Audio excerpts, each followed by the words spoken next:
New Rajdhani furniture, Keerthippadi, Nilambur. Phone 04931 222 771. CPM general സെക്രട്ടറിയായി MA ബേബിയെ തിരഞ്ഞെടുത്തു. മധുരപാട്ടി കോൺഗ്രസിൽ പിണറായി വിജയന്റെ അധ്യക്ഷതയിൽ ചേർന്ന കേന്ദ്ര കമ്മിറ്റി യോഗമാണ് MA ബേബിയെ ഔദ്യോഗികമായി ജനറൽ സെക്രട്ടറിയായി തിരഞ്ഞെടുത്തത്. CPM-നെ ഇനി MA ബേബി നയിക്കും. വിദ്യാർത്ഥി രാഷ്ട്രീയത്തിലൂടെ കേരള രാഷ്ട്രീയത്തിലേക്ക് ചുവടുവെച്ച MA ബേബി ഇന്ന് എത്തി നിൽക്കുന്നത് CPM-ന്റെ ജനറൽ സെക്രട്ടറി എന്ന സ്ഥാനത്താണ്. EMS-നു ശേഷം കേരള ഘടകത്തിൽ നിന്ന് ഈ പദവിയിലെത്തുന്ന രണ്ടാമത്തെ മലയാളിയാണ് ബേബി. മധുരപാട്ടി കോൺഗ്രസിൽ പിണറായി വിജയന്റെ അധ്യക്ഷതയിൽ ചേർന്ന കേന്ദ്ര കമ്മിറ്റി യോഗമാണ് MA ബേബിയെ ഔദ്യോഗികമായി ജനറൽ സെക്രട്ടറിയായി തിരഞ്ഞെടുത്തത്. PB-യിലെ സീനിയോറിറ്റി കൂടി പരിഗണിച്ച് PB കോർഡിനേറ്റർ പ്രകാശ് കാരാട്ടാണ് ബേബിയുടെ പേര് നിർദ്ദേശിച്ചത്. കൂടെ പുതിയ 18-അംഗ PB-യും 84-അംഗ കേന്ദ്ര കമ്മിറ്റിയെയും തിരഞ്ഞെടുത്തു.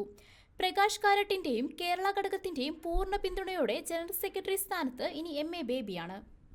ഇതിനെ എതിർത്തിരുന്ന ബംഗാൾ ഘടകം അവസാനം പിന്മാറുകയായിരുന്നു. എന്നാൽ തമിഴ്നാട്, കർണാടക, രാജസ്ഥാൻ തുടങ്ങിയ സംസ്ഥാനങ്ങളിൽ നിന്നുള്ള നേതാക്കൾ ബേബിയെ ജനറൽ സെക്രട്ടറിയാക്കണമെന്ന അഭിപ്രായത്തിൽ ഉറച്ചുനിന്നു. ഡൽഹി കേന്ദ്രീകരിച്ച് പ്രവർത്തിച്ച മുന്നറിവും ഇനി CPM-ന്റെ ജനറൽ സെക്രട്ടറി എന്ന നിയോഗത്തിന് കരുത്തേകും. News desk 1TV news.